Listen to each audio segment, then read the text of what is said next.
Hello and welcome back to Undefeated. We'll be continuing where we left off, which, if you recall, is basically after Zander, Redline, and Bruce, of all people, were having a little powwow to, I guess, try to figure out what to do. And where you got the option to basically say, like, yes, me and Bruce are, air quotes, friends.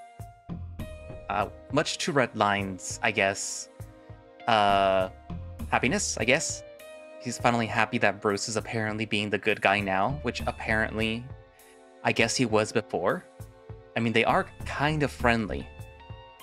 You could probably guess why. Given someone's reputation.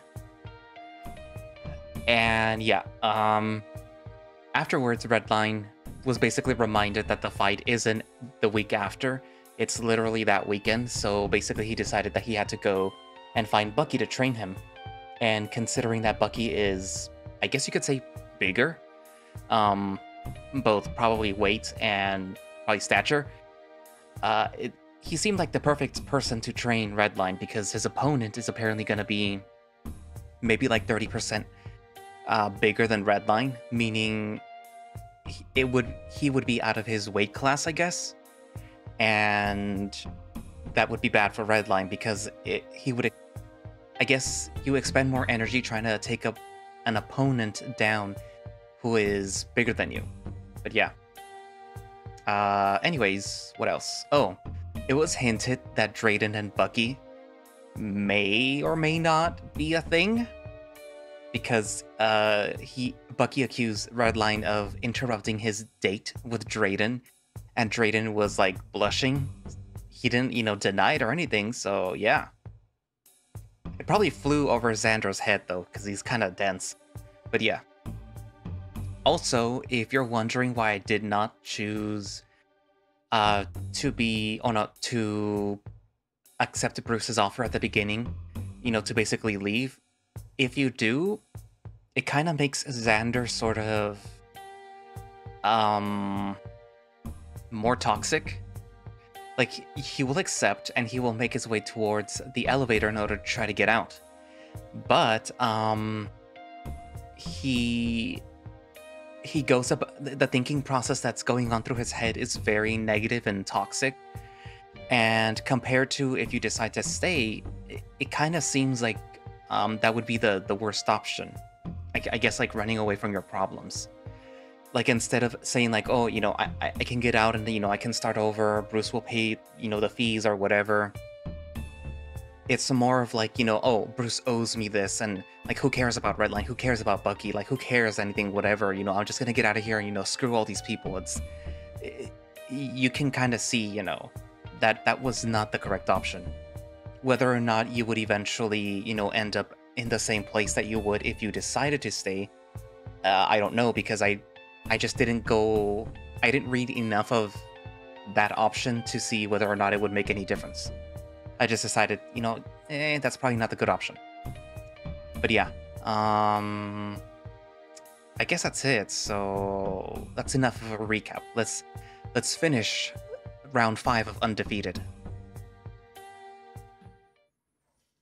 My body moves on its own, shifting out of our room and stomping down the hallway towards the showers. I'm there before I can even think. There's only one shower going. I move closer, leaning up against the wall next to it, staying quiet to try and listen. It's hard to tell. I guess that's why people cry in the showers. Red? Ah! His face appears from around the side of the shower. Oh, hey man. What's up? He doesn't look like he's been crying, though it's hard to tell. His whole face and body is soaked. Are you okay? Red pauses for a second, then smiles. Yeah, man. Why, you worried I'm gonna slip and fall? It'll take a lot more than that to hurt me. Though that is a real fear of mine, it's not really why I'm here. Just making sure you're okay. It looked like some of Bucky's slams hurt. Oh, that guy's got nothing on me. Right. Well, if you're alright, I'll head out. You sure you don't want to hop in? The water's nice and frigid. I roll my eyes and start to leave. I'll pass. Catch you later, Red. I'm sure he's fine. At least, as fine as he can be after getting shoved by some meathead in the hallway. Cole. Why would Bruce ever be friends with a guy like that? I guess it would make sense if they were both as dumb as I thought. But Bruce is smarter than that. At least, he seems smarter than that. Maybe it's hard to make friends down here. People say that it gets lonely at the top, and I guess that's probably had some truth in it, especially if the selection down here is bone dry. I pull out my phone to check the time. Ah, right, the text from Dad. Texts are at least an improvement. Now I can see what he has to say without the pressure of talking back right away. Hey, bud, call me. Dad. Well, there goes the option of not talking back right away. What the hell does he even want to talk about? I should just delete the text and block him. For some reason, my body gets a little numb whenever I think about that, tingly in places all over for a second, and then it disappears, like I got caught doing something that I'm not supposed to. Probably something to talk about with Drayden. I swipe the text away and try to push it out of my mind. A lot has been going on in the last, God, what, 12 hours? Bruce tried to get me to leave, and now he's trying to be friends with me. Redline got a fight and needs to train. Redline needs to train. I need to focus on that. Anything to get the rest of this shit out of my mind. I guess I've been here for a while as Redline walks in with a fresh change of gym clothes. Oh, you're still here? Yep. He always smells like wet dog. The room stinks of it when he comes back after a shower. I was gonna try out my fighting stick for a bit before practice. I don't really have anything to do, so I sit and watch Redline tap away on his buttons. It's like riding a bike. The other controller is nice, but this one's more comfortable, you know? He turns to look at me excitedly. I actually used to, His ears lower and he looks back at his laptop. Anyway, I'll shut up. Did he just get embarrassed? I didn't know shame was something that he could feel. You're fine. Talk away. Redline shakes his head, booting up the fighting game from before. Nah, I just talk your ear off. I let out a sigh and sit on the foot of the bed to get a better view of the screen. If I'm being honest, it's weirder when you're not talking. The game finally boots up, blaring the theme music. At least his ears are perked up now, though that might be from the sudden volume. Redline sheepishly chatters away about some of the lore behind the game. It sounds really confusing, but I'm only half paying attention. He stops on some menu. I think my internet is out? My phone's working just fine. It says it's connected. Do you think the new firewall is blocking me from playing my games too? I wouldn't put it past them. Redline sort of deflates in his chair. Sorry about that, Red. Maybe we'll get Bruce to learn how to play. I was only half joking, but maybe that'll give them something to do together. Anything to keep Redline happy. He sets the big clunky controller down, gets up and stretches. Well, might as well go get ready for class then. You're gonna try to get your ass kicked by Bucky again? He laughs and holds the door open for me. Bucky. And Jess, too. I'm gonna have them seeing stars. The next few days go by in a blur. Redline's working out almost non-stop. When he's not sleeping or eating, he's in the gym, the weight room, even the swimming pool. He's up early and out late. No time to spend with his friends, barely even any time to annoy me. Classes are going pretty well too, since the fight was on such short notice. Red and Bucky are usually working directly with each other. Apparently their impromptu sparring match gave Bucky a lot of insight on how to help Redline improve. It's actually pretty interesting watching him while he's determined. He's always pretty focused in the classes, but with the fight coming up, he's gotten a lot more intense, but in a good way. Normally he'd goof around a bit, joke around with Bucky, be a little extra just to be extra. He's still got that cheeriness, but it looks like he's funneling all of his energy into training. Diligence. Maybe that's the right word?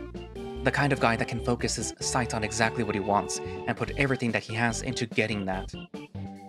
Unfortunately, with those two working so close together, that means that I have to deal with the rest of the guys in our class. They're always reluctant to work with me, but I don't care either way. If they want to treat this like picking teammates in high school gym class, then I'll be the adult and actually try to get work done.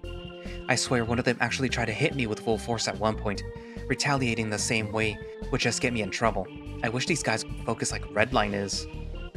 Somehow they've made it this far in their career, and they treat it like some kind of frat house.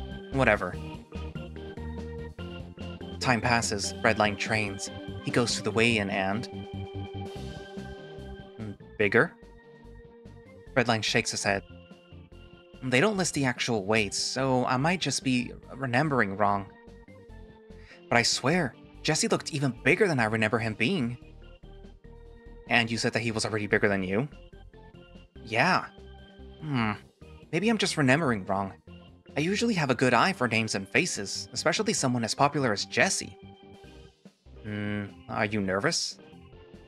He scoffs, flexing and patting his biceps. Who do you think you're talking to, Zan? I'm tougher than every chump down here. After posing for a second, he blushes and goes back to standing normally. Aside from you, of course. And I guess maybe Bruce. That's yet to be decided. And Bucky? I'd knock him out in the first minute. Confident. If that's the case, I'll make sure that he knows about your plans. Redline laughs. There's that laugh. It's better when he laughs. The fight comes up quick. It was barely a week when they announced it, so the past few days have felt like a blur. Time feels weird down here. All we do is eat, sleep, and train. Sometimes I forget which day of the week we're on. I accompany Redline and Bucky as far as I can, right to the hallway leading to the immersion chamber. I wave them off as they enter the door leading to the catacombs. Well, not actually catacombs, but that's what they feel like. Just a long-ass maze of hallways and doors. Redline normally tries to drag me to the fights, but I actually don't mind watching them. The problem is everyone else. The rest of the guys are usually talking way too loud, goofing around while I'm trying to watch and study the fights. You'd think that they'd get rid of all that energy during training. At least I've gotten good at tuning it out. I'm at the point where unless someone bumps into me, I can't even tell that they're there.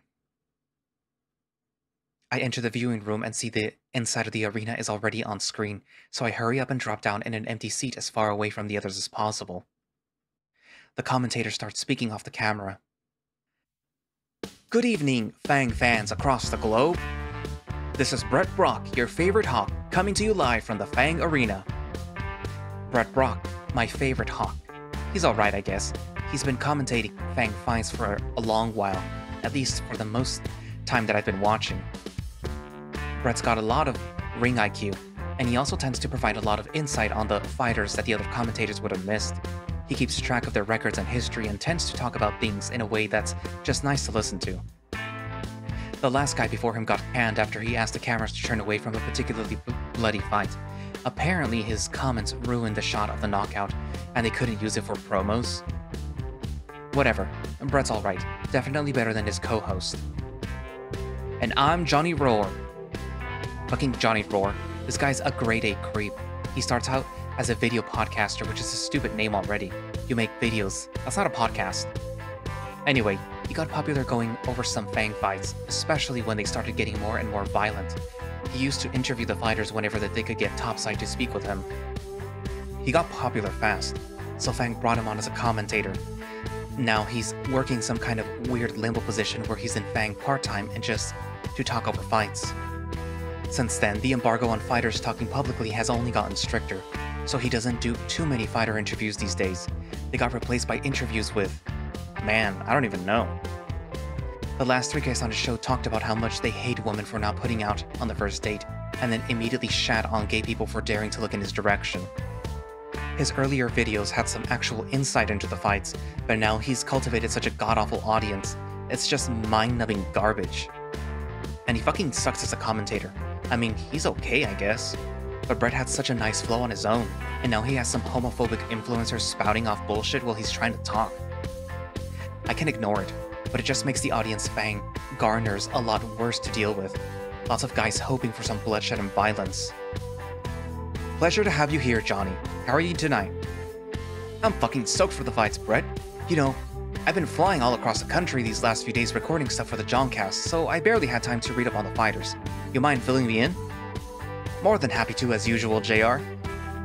Brett starts listing off the card that's about to play out tonight. Pretty standard fare for a non-title fight card. A few fights from each weight class. Most of the big events occur on a monthly basis, but this isn't one of those. And the final fight of the evening, we've got, Raging Redline headlining against the 2-round terror, Jess. Who in the hell is Raging Redline? I'm just reading the name of the card, Johnny. They both laugh at that. Raging Redline. That's the kind of stupid nickname Redline would give himself. 2-round terror. Now, Jesse calls himself that because he barely makes it past the second round. Well, now, you make that sound like it's a bad thing. Is it a good thing? We don't exactly have rounds at Fang. Thank God for that. But Jesse's fights have notably never gone beyond 10 minutes. Standard round length, of course, being around 5 minutes, but I swear every fight I see these guys in, he's had them out cold by 3 minutes. Yep, Jesse's made quite a name for himself with his quick knockouts. I think it'll be interesting to see how Redline fares. Raging Redline? Ha, yes, that one. Redline's been with Fang for quite some time now, but still hasn't had too many fights. He's got 3 wins and no losses right now, compared to Jesse's 14 wins and 2 losses. Jesse's definitely got experience on his side, but I know Redline's got a perfect record for a reason. Oh, look! Our first fight is about to start. The screen dims whenever the fighters step out of the elevators. I lean back in my chair as the fight commences. At least it's pretty chill in this room. The smaller cards don't always get a huge audience, so it's not too bad. Hey. Bruce grunts from behind me. It almost makes me jump had it not already been decently noisy in here. The seat taken? Without waiting for an answer, he shuffles through the rows of seats, dropping down a few chairs away from me. No one else seems to notice, so I try not to either. At least he's not bothering anyone. Bruce really only shows up for title fights. Come to think of it, he's never at any of his friends' fights either. Why is he here? None of the heavyweights tonight are big names. None of my business, I guess. The fights get started, so I settle in. Overall, it's a decent card. Some of the new faces, well, new to me, were impressive. One of them landed 3 cartwheel kicks in the same fight. Still not sure if that's impressive for him, or for his opponent for getting knocked out by 1, but impressive nonetheless. The fight before the main event was between a Rhino and a Tiger in the heavyweight division. Looked like an easy fight for the Rhino, but his ego was a bit too big and the Tiger was a bit too brutal. If I had to go into a fight with that much blood on the floor, I'd be a little unnerved, but there's not exactly enough time to clean off the cement. I've always wondered how they clean that off. Bloodstains stuff pretty quick, right? How do they get the colors out? It's not like they can pump new cement every week down here. I guess they don't have to replace the whole floor, or maybe they just have some kind of chemical that can clean that deep. Bah, who cares? It's not something that I have to bother with. The 2 commentators are still chattering about the last fight when the screen goes black. And stepping into the arena first, we got the challenger, Raging Redline. I can't believe that they're still rolling with that nickname for him. But sure enough, Redline trots out of the arena at the sound of some rock music. His stats flash up on the screen: 5 feet 8 inches tall and 143 pounds. I guess I wasn't too far off from my original estimate. You know, I remember seeing this guy's fights when they were scouting him out, and I could tell that he was going to do some great things. I mean, the guy's an animal. He's got stamina, he's got speed, he's got a surprisingly amount of power for someone his size. These lightweights, man, they're getting deadlier every year. We haven't been able to see too much of him, but that just might give him the advantage he needs over Jess. Hard to research your opponent when you don't have much to go off of. Exactly. And speaking of Jess, it seems that he's stepping out now. Jesse stomps out of the elevator and his stats show up on screen. 5 feet 8 inches tall, 189 pounds? This is supposed to be the lightweight division. Redline said that they both passed the weigh-in, but if this is a lightweight fight, he shouldn't be over 180. Maybe it's just a typo? That doesn't seem like Fang's normal level of quality control, though they do have the system bugging out from my fights. Bruce is leaning forward in his seat. He looks pissed. Well, he always looks pissed, so it's hard to read his face. Coming in at 5 feet 8 and 189 pounds. This guy is a beast. I know that we were chatting earlier about his knockout power, but he's just insane. Looks like Johnny saved Brett from having to comment on the size difference. It's even more apparent when both Redline and Jess are staring each other down from their sides of the ring. And here we go, kicking off the final fight of the night. Redline steps in with his fists extended. It's customary for fighters to tap gloves before they start, a sign of respect. Jesse seems to have missed that day in class, and instead charges forward with a fist cocked. He swings it in a wide hook that should have cleaved Redline's head clean off, but the hyena was too fast. Redline ducks under the hook, circling out while sending a parrying shot at Jesse's body. The Puma was relentless, coming for Redline even after he tried to escape. 2 more blows fired at Red's snout, both missing their mark just barely as Red created some distance. See? That's just how Jesse gets you. He just comes out of the gate swinging. I've seen too many guys take one too many from the start, and it just all falls apart from there. You'd think that after that kind of predictable start, people would start expecting it. Except Redline just did. He's prepared. Or at least as prepared as he can be at a 50-pound disadvantage. Once Red got a good bit of distance, he makes sure to keep it. Jesse's got an intimidating form, foregoing proper technique as he stomps towards the hyena. Red's already circled out by the time that he gets close. He's riding the gate, moving alongside the absolute edge of the arena. He can put a foot outside of it now and again, but if he's fully outside of it, Jesse can close the distance and keep him there until he times out. Red's fast, only pulling his hands up if Jesse gets close. Some people might see it as disrespectful, but Red's not the type of guy, as far as I know. He's backed up against one of the ends of the ring.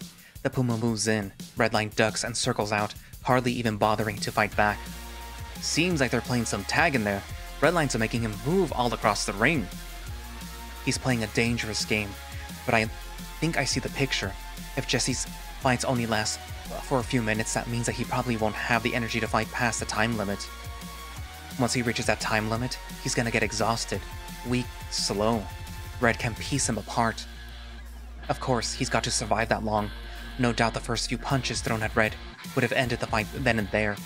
But if the gamble plays off, Red will stay undefeated and make it to the next fight. Hopefully against someone his size. Just then, Redline stumbles over his own tail. Jesse fist cracks clean against his muzzle and the hyena staggers to one side. Oh! There's a nice shot! A few of the guys still watching the fight made a bit of an uproar. A mistake like that is pretty huge, and it's clear that Redline's paying for it. Bruce next to me lets out a sharp breath. His gaze is deep, intense. When it comes down to it, Redline has no shot of surviving more hits like that. He might be fast and have plenty of energy, but he doesn't really have the option of starting a slugfest here and now, especially if he's flustered after that mistake. I silently thank the stars for how useless deer tails are. Taking advantage of Redline's compromised position, Jesse follows through. His massive frame charges in with another fist aimed for Red's face. The hyena's got his guard up, blocking a blow to his face and another to his chest with his arms. That's still got a sting, but better on the arms than on the face. Jesse ends his combo with a kick to Red's ribs, but Redline catches a leg against his side. Wait! The whole room freezes to watch. Before Jesse can react, Redline clutches the leg tight. He pivots on one foot, turning in place, releasing Jesse as he turns. The Puma has no chance to fight back. He hobbles on his standing leg, then ultimately gives in as his body is thrown up against the floor, sliding outside of the ring. If the floor was a typical canvas floor, that might be less painful, but we could hear the sound of skin scraping on the cement from here, and even as small as Redline is, there was some serious force to the throw. 190 pounds is a lot to drop on the floor, and after how much Red has been running him around the ring, it was starting to show. Jesse's sweat left an imprint where he skidded. I can't believe it! He threw him to the ground like it's nothing! Typically after taking a guy down, you want to follow him to the ground and beat him unconscious, but Redline is actually backing away. And he's opting to let Jesse get back up. That's a pretty big gamble. I've seen some guys do this before, but it's usually just to piss off the other guy. But it makes sense, right? I mean, look at the guy. He's a string bean. If he goes to the ground with Jess, he's gonna get rolled, pinned, and knocked the fuck out. Of course, Redline's playing the long game. If he tries to finish the fight, he's going to get overpowered. If he tries to prevent Jesse from getting back in, he's going to get overpowered. The only option he has is to use the ring out rule against Jess. That will force him to get up and waste more energy. Sure enough, after a few seconds on the countdown timer, Jesse's stumbling to his feet and back into the ring. Redline looks full of energy, still moving carefully without an issue. The sweat makes a nice sheen over his fur, and there's a bit of blood from the knock that he took, but he looks ready as ever. Jesse, on the other hand, is a bit sluggish. His fur's been matted down by the sweat, and he's moving a bit slower as he re-enters the circle. It's clear that he's not learning too much, or at least, he's not getting the picture just yet. He takes a second to breathe and charges right back in to attack Redline head-on. The two play the same game as before, with Redline taking the occasional shot at Jesse when he circles out. It's not exactly the most interesting way to fight, but it's a more strategic fight. Given the size advantage, there is a better way to operate. If he wanted to be showy, he could. That's Redline's whole deal, but he knows as well as I do that every second that he spends in there is dangerous. The way that Jesse keeps charging in at Red, he's looking more like a bull than a puma. About 10 minutes have passed, which is a ridiculous amount of time to be fighting without a break. Aside from the hook on Redline, Jesse being thrown, not a whole lot has happened. There's been a few clean strikes here and there. Redline's nose is bleeding a bit more after taking a jab or two, but he hasn't broke concentration. Jesse, on the other hand, looks like hell. His legs are shaking, he's losing sweat fast, his arms can barely stay up, and when a punch is thrown, Redline's dodging and countering with 3 more, all sent to the body. Aiming for the head is a good way to knock someone out, but body shots can be devastating. The body is sensitive, especially if you take a good shot to the liver or the solar plexus. With good aim and enough power, you can drop a guy for a few minutes with one shot there, no matter how big he is. Bearing that, of course, hitting someone's abs culminates over time. The more you work their body, the harder it is for them to breathe, and the more energy they have to spend just to keep fighting back. Targeting only the body and conserving energy while your opponent is notorious for having a limited amount of energy is the perfect combination for Grah! Crack. Holy shit! I blink, thinking I missed something. It all happened so fast. Jesse was exhausted, completely wiped, and went to throw a punch, but his guard is absolute shit. At this point, he's got no form, which is exactly where Redline wanted him. The Puma's fist had extended, with Redline having more than enough time to evade it. Rather than let himself stay within range of Jesse's deadly fists, Red opted to use a kick instead. You could see the consciousness level leave Jesse's body with how exhausted he was. It didn't take too much to put him out. The Puma went limp the instant Redline's foot connected with his jaw, and the sound accompanying it made it clear that something was broken. As Jesse falls, the others in the room all come to attention. Bruce tenses up, and when I turn to look at him, I can see a grin on his face. Time resumes, and Redline wastes no time finishing the job. Jesse's body falls limp on the canvas, and Redline follows up, both legs planted over the Puma. Redline bends over, swinging 1, 2, 3, 4 hooks across his opponent's face. Once it's clear that he's not fighting back, the bell rings out, and Redline rises. With a beautiful kick to the head, Redline has put Jesse out cold. Looks like he gets to keep his winning streak going for another fight. And with a performance like that, I think that he'll be keeping it for a long time. He raises his arms and pumps them, roaring out some kind of victory screech as the music starts playing. Bruce leans back in his chair and folds his arms. He's still smiling. Redline plays it smart. He was patient and calculated, and being able to fight for that long under pressure for an opponent that was much heavier just proves how hard that he worked for this. He deserves it. I'm woken out of my best sleep that I've had in a while by someone pounding on my door, followed by what sounds like the door to the side stairs opening and closing. Probably some asshole running down the hallway and waking people up for no goddamn reason. It's happened before. I roll out of bed and stumble to the door. Redline's not here to be woken up. The doctors had him stay in the med bay overnight just to clear him for a concussion. That was a few hours ago, though. I'm sure that he's fine. I swing the door open to see if anyone else had gotten woken up. There's a scrap of paper on the floor in front of the door. Looking down the hallway, there's no one else awake. I flip the paper over. Get Red to the beach. B. B? Bruce? Bucky? If it were Bucky, he'd probably just tell me directly instead of slamming on my door at 11 p.m. I can't tell if this is a dream yet. If it is a dream, it'd be pretty lame of me to just go back to sleep. Might as well enjoy it. I'm really not in the mood for whatever Bruce has in store, but it sounds like he really wants Redline more than me, and they actually seem to have a history, so... Sliding on my pants and sneaking my way down to the medbay, I don't know why I'm sneaking. There's no curfew down here, but I walk with the confidence right past the receptionist and wander through the halls until I see a room with Redline's name outside of it.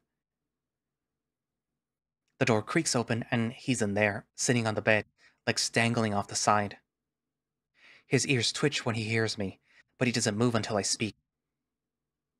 Red? Immediately he comes to attention, turning to face me with a big smile. Ah! You scared me, dude! What's up?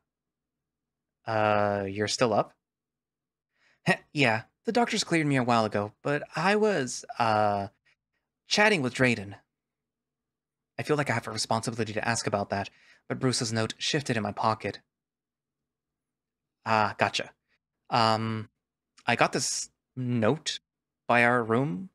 I think it's from Bruce. He wants me to bring you to the immersion chamber. Without question, Redline hops down from the bed, scoops a little knapsack over his shoulder, and trots to the door. Sounds good. Just like that? Do you need a checkout or something? Nah, they offered to let me stay the night, but I don't think that I'll be doing any sleeping. Fair enough. He must still have some adrenaline from the fight. We make our way down the long hallway, and Redline's uncomfortably quiet. He doesn't seem sad, just quiet. For once, I'm leading the trek, and after a few minutes, we make it to the immersion chamber. Are you sure you want to do this? If you need to rest, we can. Nah, if he wants to see us, we can see him.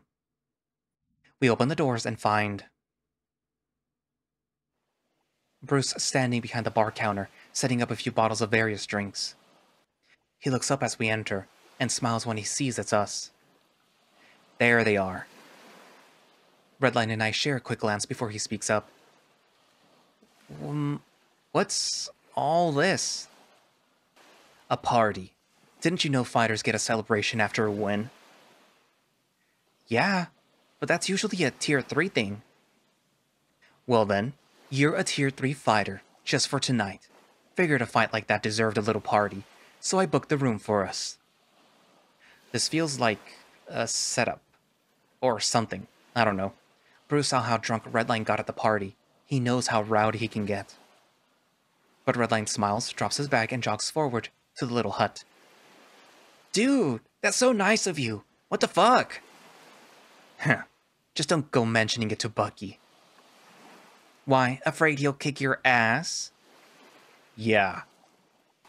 The two laugh as the beverages crack. Bruce looks at me and nods before starting to down one. Feels kinda late to be drinking, don't you think? Don't be such a party pooper, Zander. It's alright. We'll only have one or two. Plus, I'd hate for Bruce to go through all the trouble and have it go to waste. No trouble at all. I saw the fight. You were fucking great. Redline's tail starts wagging, a little harder at that. He's having trouble finishing his drink fast enough to respond.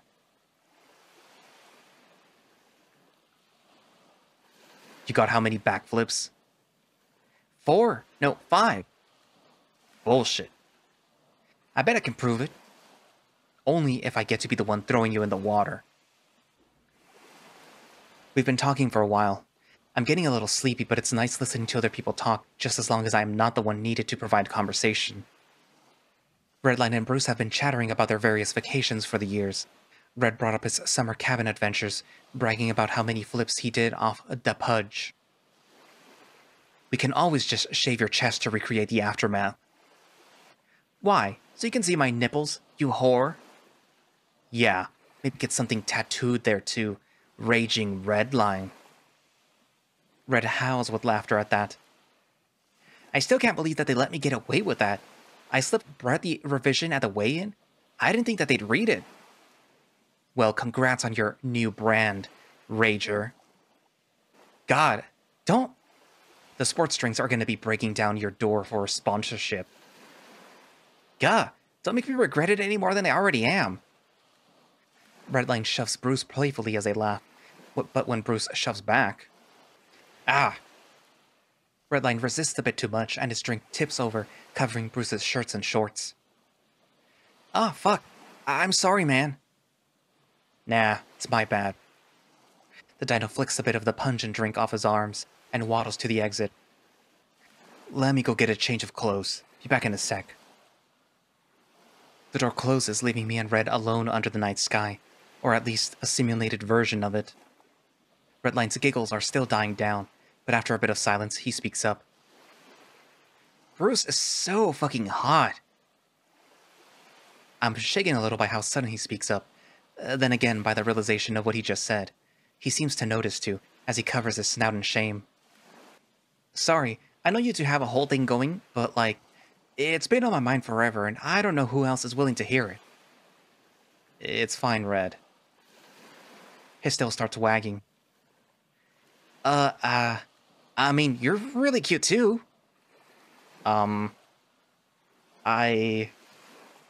Thanks? What the fuck? Where did that come from? I guess he's a bit more mouthy now that he's drunk. Redline laughs again, face down against the railing as he snickers. Sorry, I didn't want you to feel left out. That sounds like he said it out of pity or consolation. It's fine, Red. Thanks. You've been calling me Red a lot lately, Zander. Have I? Yeah. Normally it's Redline with you.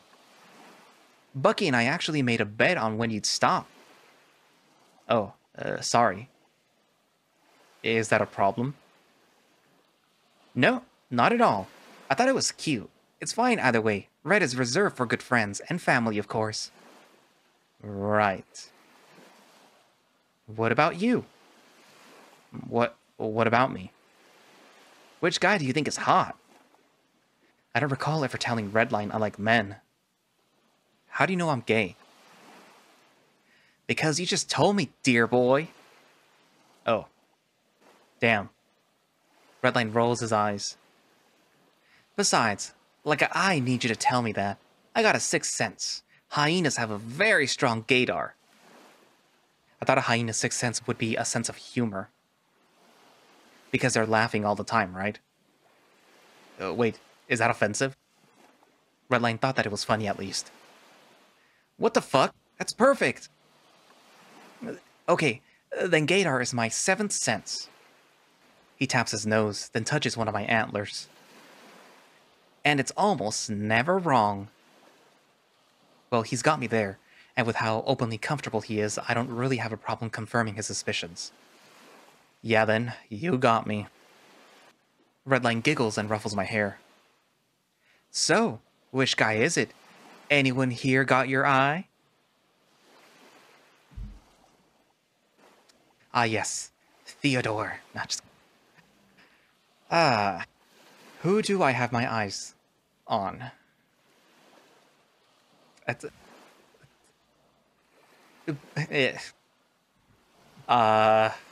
know a lot of you like Bruce, but I kind of like Redline better. I haven't particularly been looking at Bucky or Drayden. Drayden is cute though. Theodore is a pushover. The Commissioner... nah. I could just say no one, too. Actually, thinking about it, from the story perspective, he hasn't really commented on who he thinks is interesting, who has caught his attention. He has only made passing comments at, like, a Redline, and I think maybe Bucky. But he hasn't really said anything, like, super, like, oh, he has a nice body about Bruce or anything like that. I'm gonna go with the Redline, because truth be told, he would be my type. I reach up to stretch behind his ears. I can see his eyes roll back slightly before he closes them. His fur is so soft. For being honest, I guess you're pretty cute. That sounded mean. Whoops. He doesn't seem to mind, though, giggling as I pet him. Thanks. What about you? Hmm? I don't know. I think a lot of guys down here are cute. But, like, most of them don't want to hear it, you know? Plus, it's hard to tell them that with their dick in my mouth. Right. Oh, sorry, if it's too much, I chuckle and lean forward on the railing, too. It's okay. Okay, thanks. A few seconds pass while we watch the waves. You did really good in your fight, you know. His tail wags. You think so? Yeah, man. You played it really smart. Even the commentators were surprised. But it makes sense. You know how hard those guys hit? I do, yeah. Redline points to his snout. There's a bit of dried blood there. I swear he almost knocked a tooth loose. Imagine how much trouble I'd have eating. You could probably go without a single tooth. You never know. Bruce hasn't hit your jaw yet. Hasn't he? All those fights kind of melt together. I'm glad that you and Bucky got something figured out. Yeah, I learned a lot. Didn't he do a bunch of wrestling with you? Yeah, I learned not to wrestle with the bigger guy. He gives a tired laugh. I was really worried. I never had a fight with someone that big. Not in an actual fight, you know? It's pretty scary, right? Yeah, duh.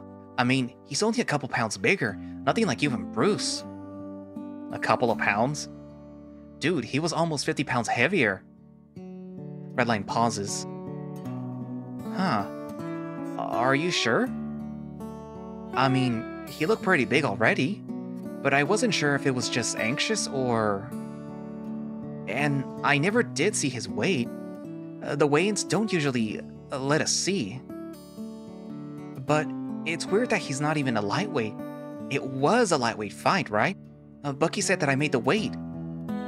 Do you think that they made a mistake? Maybe there was a different Redline, or maybe they're trying to fire me, or get me to quit, or...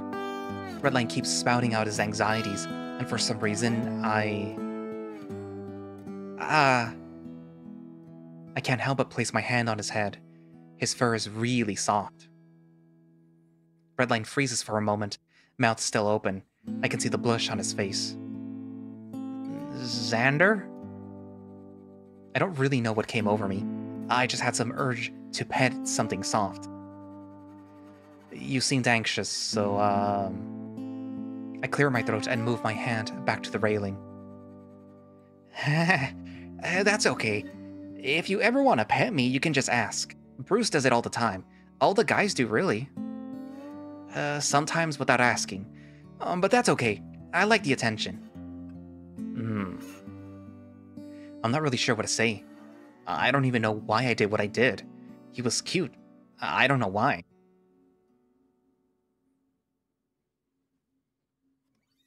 Huh. Redline's quiet for a second. Then his paw traces against my hand. It's slow and it's trembling. Hold his hand. I take his paw. It's still shaking, but it settles a little bit in mine. His tail's going crazy, though. Redline lets out a shaky sigh, but stays silent, his thumbs tracing the backside of my hand. He feels so scared, but the longer we stay like this, the calmer he gets. Sorry,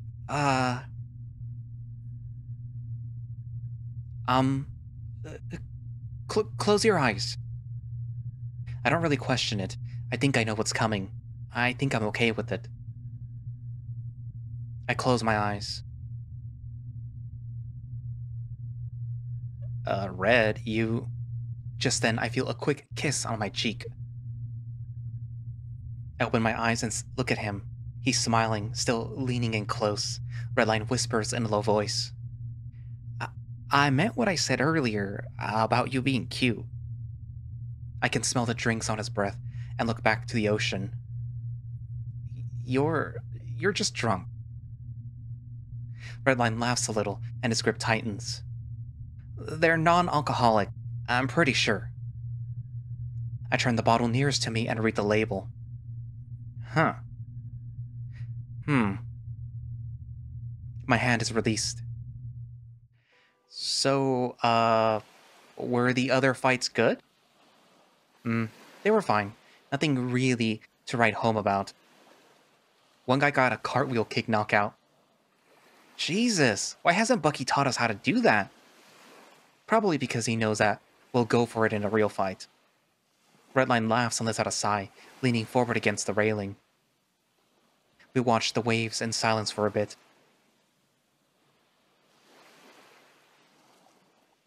Hey, Zander? Hmm? Do you think that you'll be doing this forever? Fighting, I mean. Hmm, I don't know. I guess I kinda have to. It bruises my opponent every time. Until you kick his ass, or he retires.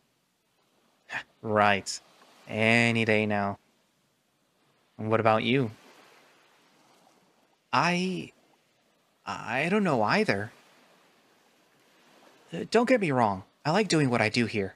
Fighting is fun. Or... at least it was. I don't know. It's not really what I expected. This feels familiar. What did you expect? Another sigh.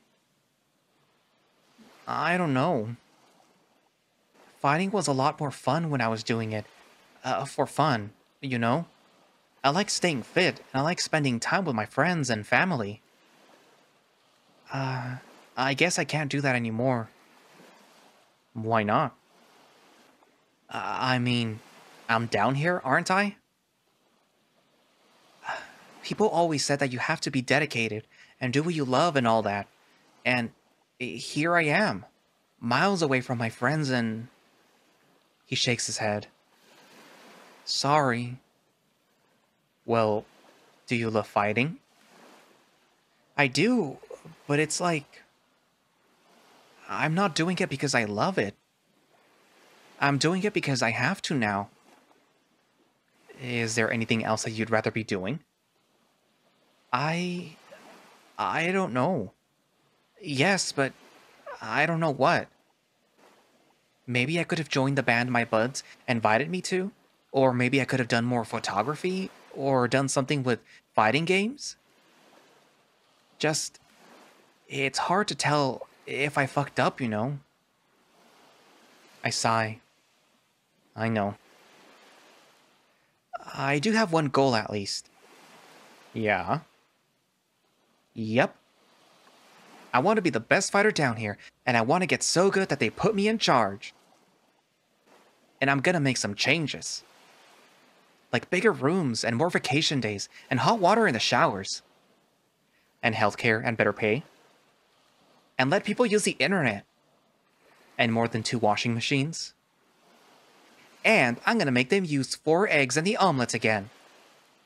And I'll fix shitty situations like yours. And give Bucky a raise. You just want to be in charge so that you can beat him up without getting fired. Shush, you weren't supposed to figure that out. We laugh for a bit. Okay, but I meant what I said though. One day, I'm gonna run this place. And I'm gonna fix everything. Is that how it is, then?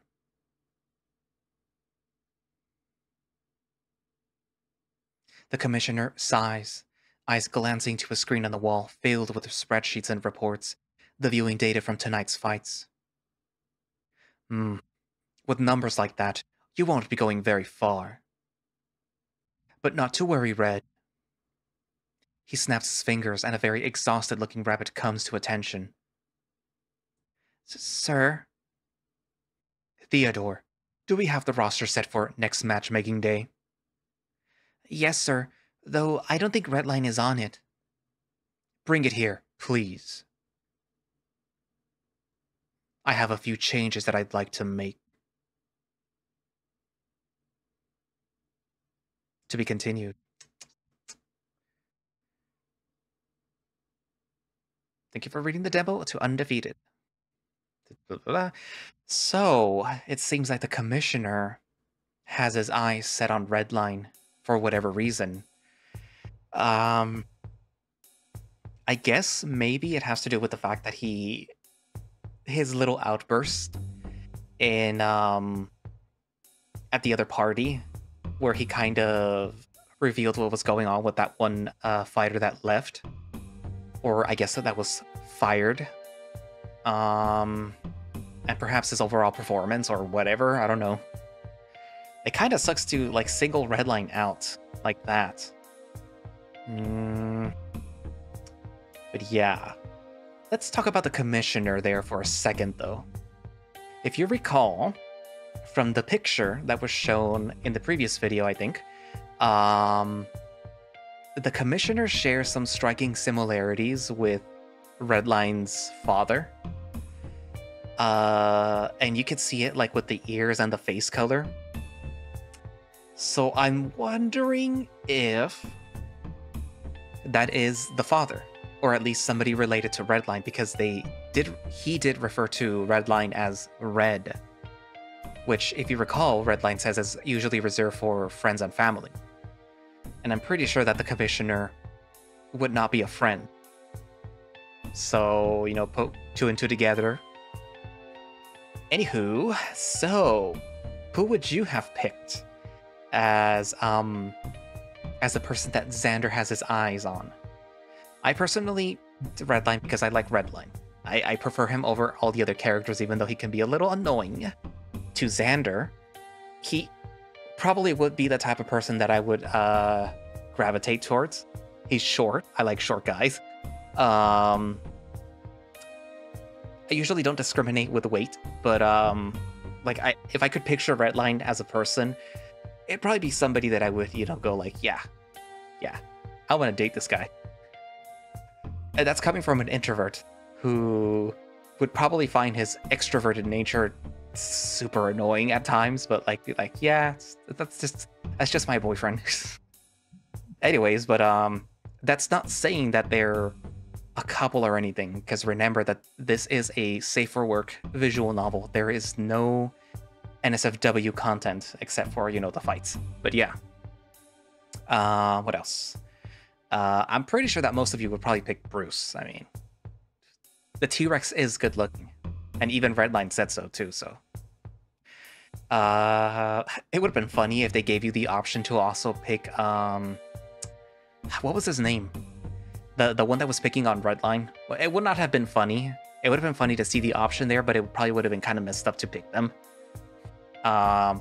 The commissioner is an odd choice, and I'm wondering if you picked it, if Redline would make any comments, because it kind of seems like Redline knows the commissioner, or has at the very least some... Not personal. What's the word I'm looking for? Like he has some first-hand knowledge about the guy, because when Zander said that he met the commissioner, Redline was sort of like, oh, so how is he? How is the guy? You could catch, that there was something weird going on there. And yeah, I'm pretty sure that Redline and Bruce have, at one time or another, gotten, together and hooked up. Because, Redline basically said it, he knows the guys there intimately. What else? Well, not much else, I guess. But yeah, this was a nice update because it shifted the focus from Zander and all his self-pity, his angst, to Redline, and, just showing more of the world, I guess, by focusing on another character. Having Bruce also show his intentions, that he is not the bad guy that Zander thinks he is. He is just as much a victim of what's going on as Zander is.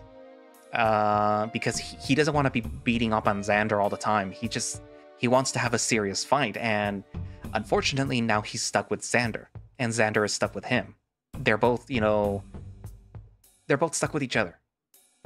And given that Redline has such a good impression of Bruce, I'm assuming that just when you look past the whole little persona of like the champion kind of asshole, that in reality he's actually like a nice person.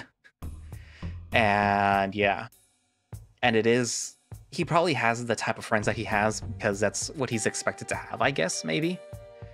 Or, well, yeah, like the persona, you know, that he's expected to keep. The company's expected to keep or whatever. What else?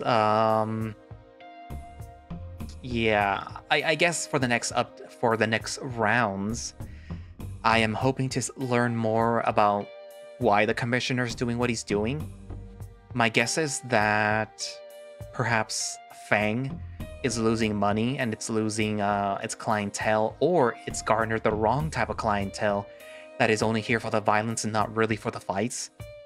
So it's kind of like when they were talking about the commentator, the one that has like a podcast, where back when he used to be able to do fighter interviews, his content at the very least was kind of informative. But now that he can't, he has basically what like the dude bros type of people coming in for his podcast and just kind of ruining it. And I think that maybe that's kind of alluding to how Fang's audience has sort of shifted from people that are generally into the fights more into people that are just into it for the violence and for the spectacle of it, that they don't really care about the fight. So usually that type of crowd is smaller, like the outliner crowds, like, you know, kind of like here in the US, like, sure, a certain red tinted political group tends to pander to a specific type of audience, but usually that audience is very small. They might be very vocal, but they're really small compared to the rest of the nation. So perhaps this is what's happening here with Fang, where by making it more violent or trying to make it more profitable by, you know, introducing more violence between uneven opponents, they've garnered the wrong type of audience who is at first very like, oh yeah, you know, we should get those guys, you know, into it too. You put yourself into a position where now that is your only audience and you can't really survive without them. But even then, you're not really surviving because they're smaller. They might be more vocal, but they're smaller. But yeah. So that might be one of the reasons why Zander ended up with Bruce, because, you know, you're pitting this tiny little deer boy with a T-Rex. Who's literally out of his weight class, 180 pounds out of his weight class. But yeah. It might have also been as a punishment to Bruce to put him in a, like, what is that?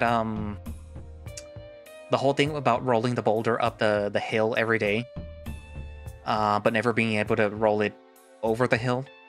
Basically, like, that's Bruce and Zander right now. They're literally pushing a boulder every single day that they have a fight, but they can never actually push it over because it's gonna just repeat again the next time.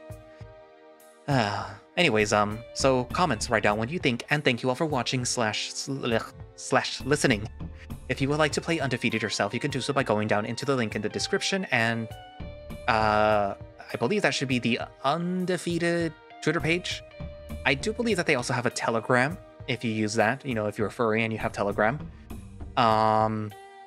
So you might be able to find that too, or you could just go to itch.io and, you know, type Undefeated VN or just Undefeated, and then, you know, look for this little deer boy. You'll see him on there. You do have to be signed in to itch.io in order to be able to find most of the FVNs, you know, furry visual novels, because they are, most of them, adult rated, meaning that they are for a mature audience, not, you know, that they're gonna have, you know, intimate scenes. But yeah, so if you don't see them, that's probably why. But yeah, so, you know, you could look for it at itch.io. And if you would like to support Undefeated, I will link down in the description anything for you to support them, because I forgot if they had a Patreon or it was just a coffee or whatever it was. So I will post that down in the description as well. And also, again, I would like to reiterate my thanks for all the people that donated, because you guys literally blew the goal out of the water. And like, I know it was only 150, but I wasn't expecting so many people to donate. You guys literally blew it out of the water, and I am very, very thankful. Very, very thankful. And although it didn't meet at the time of recording, the whole, like, let's get it to 1,000, I have seriously considered just reading Soul Creek for you guys. Now, whether or not I actually continue it once I reach whatever update it's up to at the point of me reading it, has yet to be seen. So maybe if we reach 1,000, I will literally put it on the roster, but I think I will be reading it. But give me time though, because I'm trying to get all these visual novels that have updated out of the way first, and then, you know, I'm not really sure when this will show up. I don't know if I will post it right after Dallin, and then after that, you know, it will continue with Aiden, or what, because, you know, there's Undefeated, there's Core, there's a Smoke Room, and I think there's where the Demon Lurks, and I think there's another one. So we'll have to see, okay? Because there is a lot of stuff, and I have the content, but I want you all to be able to see the visual novels that you already know and love. There was another one, but I'm gonna have to re-record 15 hours worth of visual novel, but whatever. I can do it. But yeah. So what was I saying? Oh yeah, you blew the goal out of the water, but if you want to continue donating, maybe as a monthly basis, $1 a month is fine. Yeah. So I mean, I can make it cumulative, like not saying like, oh, just because the goal was met now and it's, you know, you guys have enabled me to do what I wanted to do, doesn't mean that, you know, if you continue doing it over the year that it won't matter. It will matter, trust me. Trust me, it matters. But yeah, so the coffee is linked down in the description, as it always is. And yeah, so I guess that's it for now, and I will see you guys in the next video. Bye-bye.